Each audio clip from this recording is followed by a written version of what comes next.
So there's not a lot of movies that can blend multiple subgenres and actually pull it off. Sometimes you feel like it's more of a horror-focused production, and the comedy side of it feels a little bit more forced because it's clearly not their forte, or vice versa. It's a production that maybe does comedy really well, but they miss a lot of the key elements that make a great horror scene.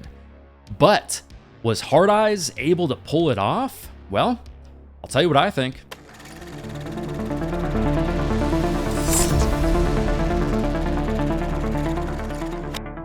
What is up, everyone? Welcome to Mad Blood, and partially because of the massive success of movies like Thanksgiving and Terrifier 3, we're starting to get way more mainstream slasher movies centered around a certain holiday, which I am so happy about. And the latest one is obviously Hard Eyes, centered around the holiday of Valentine's Day. Oh, and by the way, just a heads up, this will be a spoiler-free review. Now, yeah, we've already had some fun horror movies focused around the holiday of Valentine's Day, like the original My Bloody Valentine from 1981, one of the best early 80s slashers ever, which I will actually have a pretty big video about coming out on Valentine's Day, so make sure you subscribe so you don't miss that video. But yeah, a great cult classic slasher movie. Highly recommend checking out if you haven't done so. But back to Hard Eyes. So let's just get into it. So the opening of Hard Eyes starts at this vineyard, which is a lot of fun. I mean, there's a lot of actually pretty effective jump scares. There's some fun cat and mouse moments.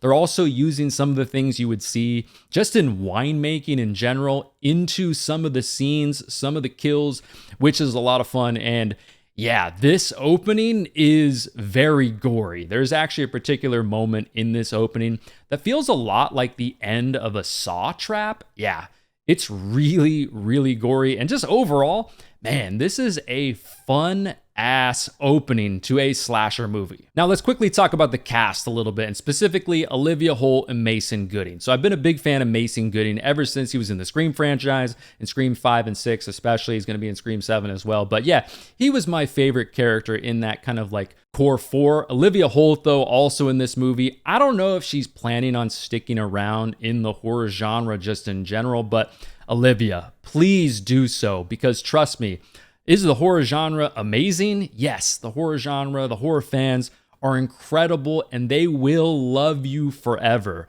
So please be in more horror movies. But yeah, Olivia Holt, she's great in this. Like, she has a unique ability, not only just with her raw acting talent to blend the multiple subgenres, like she's really able to pull off the rom-com stuff, while also pulling off the horror scenes as well, really well, and just being a badass when she needs to be. Like I said, I don't know if she's planning on being in the horror genre much longer. Hopefully she will be, but I could easily see her being a great scream queen for many years, without a doubt. And specifically in Hard Eyes, yeah, she's great in this. She's one of the best female protagonists, female main characters that I've seen in years. She's just really, really good. Not only, like I said, because of just her raw acting talent, but also her ability to just go between the different subgenres so well. Yeah, Olivia Holt's great in this. Mason Gooding as well. Also, I will say just the dialogue in general in this movie is actually pretty good. It's witty. It'll make you laugh. It doesn't feel forced. It feels organic. It actually feels genuinely funny. There's also some jokes in this movie that I feel like I've never heard before, which is always nice. It doesn't just feel like you're just recycling jokes we've heard a million times or stealing them from other better movies in the past, which is fun. Yeah, in this movie, they implement like the wild friend in a rom-com movie who's kind of out there and a little bit crazier than you because you're a little bit more reserved. Yes, we've seen that a million times. I don't love that. They also implement the stuff like, let's be silly and kind of nervous and goofy when we first meet somebody attractive and accidentally hit heads with them in a rom-com, something we should probably put to rest. Kind of like the moment reusing the axe scene from The Shining over and over and over in the horror genre like we see for so many years. Like the whole headbutt thing where you hit your heads in a rom-com movie. Great scenes, they were effective when they were originally used, of course, but it's like, all right, guys, we get it. Maybe we should just kind of put that to rest for a little bit. Also, yeah, this movie is, of course, rated R, and a lot of that has to do with the gore, but Also, just talking about the rom-com side of it, which I did respect, is it's actually kind of a raunchier rom-com, which I enjoy. That's cool. It also doesn't feel forced. Kind of like I mentioned a second ago, it feels a little bit more organic. Some of the stuff feels unique, just kind of feels realistic. And I'm sure a lot of that has to do with the people actually performing the lines and how good they did in this movie. But yeah, I thought that was just a cool angle of it, that they decided to go, all right, we're going to go like a little bit more of a raunchier rom-com, which I think blends well with a slasher movie. Also, one thing I'm probably a little bit mixed on right now is, unlike a movie like Thanksgiving, that really plays into the tropes of that particular holiday, which can be fun if it's pulled off well. In this movie, you're going to definitely feel like it's a Valentine's movie. There's a lot of that stuff going on in the movie, but it doesn't play into those tropes as much as a movie like Thanksgiving. So that might be a negative for you. For me, I'm just a little bit mixed on that. It wasn't bad, it wasn't good, just kind of mixed. Now let's talk about the killer a little bit. The Heart Eyes Killer, or the HEK, they call it a little bit in this movie. And yeah, the look of the killer overall, it fits this movie, of course. It's got the heart eyes things going on. Also kind of cool, we get a scene where it's kind of like the POV of the killer, and it's like the eyes are kind of this night vision, reddish night vision thing going on. I think that's cool, but overall, the look of the killer, it's not something I think is incredible. Yeah, I think it does get the job done. I do wish towards the later parts of the movie they would have kind of explained maybe a line here or there, just a small thing kind of explaining like the thought process behind the look of the killer. Obviously the eyes, that's pretty self-explanatory, but the rest of the look, kind of the mask, the outfit, the weapons, stuff like that. Speaking of the weapons though, so the killer mainly uses a couple weapons in this movie. One of them being a machete with kind of a brass knuckle thing going on. You know, generic, something we've seen before, but still gets the job done in this movie. I do, though, like the crossbow thing that the killer uses in this movie. You know, the whole like Cupid arrow trope playing into the holiday, of course. I like that angle of it. But like I said, the weapons and the look of the killer, it's a little bit generic. Does it get the job done for me? Yeah, but it's nothing that stands out as like super iconic. I'm sure some of you might disagree with this, but I don't even really think it's on the same level of the look of the killer in Thanksgiving, John Carver. I kind of like that just overall look of that killer a little bit better than this one. Yeah, like I said, it's just a little bit generic. Nothing really stands out as that iconic. But regardless, don't hate it, still gets the job done. Also, another gripe that I have, and this is kind of a small gripe, but we have this moment in this movie at the police station. Yes, a fun scene at times, and does have some important elements to the rest of the story in that scene, but also a scene where it's just a little bit weird. It's like, okay, where is everybody? What is going on here? And I know they kind of explain that in the movie, but it still just doesn't really make much sense. Like, this is Seattle. This isn't the middle of bumfuck nowhere. Where is everybody? Now, I know the trope, especially in a slasher that has kind of a romantic twist to it. There's a trope of in between the chase sequences, or even during the chase sequences, a lot of times our main characters will kind of take a deep breath, or they'll kiss, or they'll tell each other like, I'm so glad you're still safe, or I truly love you, or, I should have said whatever I should have said in the past. That's something we've seen a million times. But I will say in this movie, there are some moments where they use that a little bit too much. It's like, come on, guys, what are we doing here? Feels a little bit like The Strangers Chapter 1. They did that a lot in that movie. But yeah, not a trope that I hate, where they take a break to kiss or do whatever when you should just be running away. But I do think in this movie, it's a little bit overplayed. Now, I kind of blame growing up, in my opinion, in the golden age of rom-com movies for kind of being a little bit of a fan of that subgenre. I don't really go out of my way to watch those movies, but there are definitely some all-time classics that came out in the 90s and the 2000s. 10 Things I Hate About You, How to Lose a Guy in 10 Days. A lot of 10s apparently in the subgenre there. The Proposal. Sleepless in Seattle. I mean, there are some all-time classics. I could go on and on and on. And what's kind of crazy about this movie is if you removed the kills, you removed the horror sequences in this movie, it would still be a pretty solid rom-com. Yeah, not on the level of those movies, because the whole movie is not focused on making a great rom-com. It's about blending the different subgenres, and vice versa. If you removed the rom-com aspect of this movie as well, they also do a really damn good job with the horror sequences, the chase sequences, and just the slasher elements too.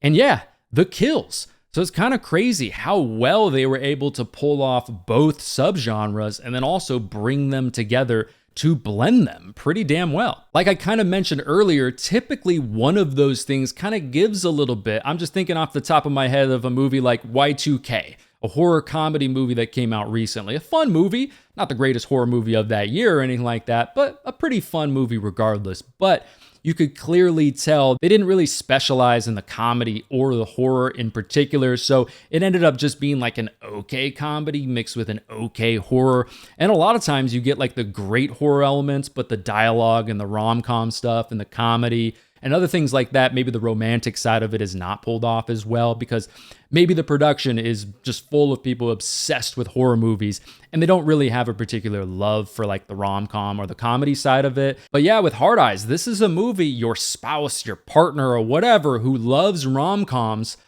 can actually enjoy. So a lot of times with these whodunit movies, these murder mystery movies, they kind of ride the coattails of that mystery throughout the rest of the movie. That's one of the main reasons why a lot of people watching the movie are engaged. And then a lot of times it's kind of a letdown after that happens. I even think of a show like Riverdale that has that whole murder mystery aspect, especially in the first season.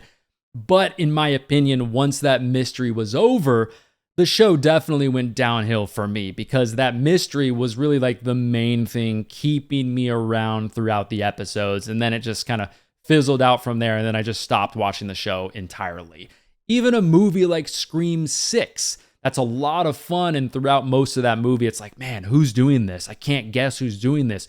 Who is the killer? Who are they going to reveal? And then it's just kind of like, after the reveal, things really start to go downhill because the reveal and just how that all went down wasn't all that great.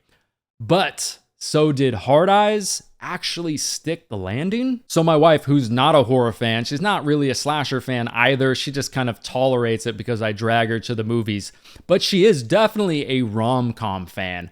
She actually really enjoyed the movie. Now, what I'm about to say is not going to spoil whether there's one killer or two killers or three killers or 10 killers. But if you're someone who's not a fan with the reveals in, let's say, a franchise like Scream, which typically does reveal multiple killers, maybe because you're really competitive and you really want to guess who the killer is, and like my wife, you feel like it's a little bit of a cop-out just to reveal that there were multiple to make it really hard for people to guess who it was. Well, I will say this movie makes it less about who the killer is or how many killers there are, and it's more about the motive in this movie that makes the reveal a little bit more unique, which was kind of a curveball for me. Now, I do need to see this movie a second time, a third time, a fourth time, whatever, to really gauge my thoughts on the reveal at the end of the movie. But after seeing this movie once, personally, I didn't like the reveal at all. Now, I'm not somebody who typically is able to guess who the killer is in these whodunit slasher movies, in the Scream franchise, Thanksgiving, whatever. For whatever reason, I'm not particularly good at guessing who the killer is going to be. But in this movie, I felt like it was a little bit obvious and I was able to guess who it was. And overall, I just thought the reveal in this movie and just how that all went down, it was just kind of underwhelming for me. But with that said, at the end of this movie, damn, there is some fun ass gore. Some of the goriest moments in the entire movie happen at the end of this movie, which was great. Had a lot of fun with that. All right, do I think you should see Hard Eyes? Well, definitely if you're a slasher fan, because they hit a lot of those standard slasher beats, those slasher scenes that we love with brutality, some cat and mouse moments that we love. I think they're pulled off really, really well. I also think if you're a big rom-com fan and you just kind of tolerate slasher movies or just kind of tolerate horror movies, you don't hate them, then I do really think you're going to like this movie, which is kind of basically how you would describe my wife, who actually gave this movie 4 stars, 4 out of 5 stars, which is pretty high for her. Honestly, just from talking to her, this might be her favorite slasher movie that she's ever seen. And my reason for saying that is because they nail the rom-com stuff, in my opinion. But I do think if you absolutely hate rom-coms, but you're a horror fan, so this movie's kind of on your radar because of that, I don't know if you're going to like it, because when this movie is a romantic comedy, they really lean into that aspect of it. It will not feel at all like a horror movie, but also vice versa. When it's the moments where it's supposed to be a slasher movie with brutality, with gore, they also really lean into that. So it's just going to be an up and down roller coaster ride for you. In the end, of course, I think you should support every horror movie that you have the means to do so, but that's just kind of my overall thoughts on whether or not you should see this movie. Now, overall for me, I had a really good time with Hard Eyes. I wasn't bored throughout really any moment in the movie. Like I mentioned earlier, I do enjoy some rom-coms if they're pulled off well. And yeah, I'm just a big sucker just in general for whodunit slasher movies. Obviously, I'm a big horror fan as well. So yeah, I had a good time with Hard Eyes. Do I think Hard Eyes is like an all-time classic slasher movie? I'm a little bit mixed on that right now. I need to watch the movie a second and third time or whatever. And like I mentioned earlier, Olivia, please be in more horror movies. You were amazing, incredible in this movie. So please continue in the genre. Mason, you're not so bad yourself. Please continue in the genre as well, because you were both amazing in this movie. And really just my takeaway from this movie is both of them in particular absolutely killed it in this movie. I also think the gore just overall, like I already mentioned, was incredible in this movie as well. So really, if you're going to take away anything from this review, is that Olivia Holt and Mason Gooding crush it in this movie. They balance the rom-com and the slasher stuff really, really damn well. Actually kind of shocking how well they were able to balance those two subgenres. And kind of like I mentioned earlier, a lot of that just has to do with the chemistry between Olivia and Mason and how good they were able to play in both the rom-com aspect of it, and then also when they needed to play like a person in a horror movie, they crushed it as well. It was great. Just so many great moments in this movie. Highly recommend seeing it if you're a slasher fan, especially like I mentioned earlier. And if you enjoy rom-coms and slasher movies, I mean, this is kind of the perfect blend of those two things. But there you go, everybody. That is my review of the newest holiday slasher movie, Hard Eyes. Thanks so much for watching. If you want some more videos from me right now, go ahead and check out one of these videos next to me. If you don't want to miss future videos, the best way to do that is to make sure you subscribe. I also have a Patreon if you want to support the channel in kind of an extra way and also unlock some bonus content that's only available on Patreon. The link will be in the description. Let me know in the comments down below what you thought about Hard Eyes. But thanks again, everybody, for watching. My name is Matt, and I will talk to you in the next one.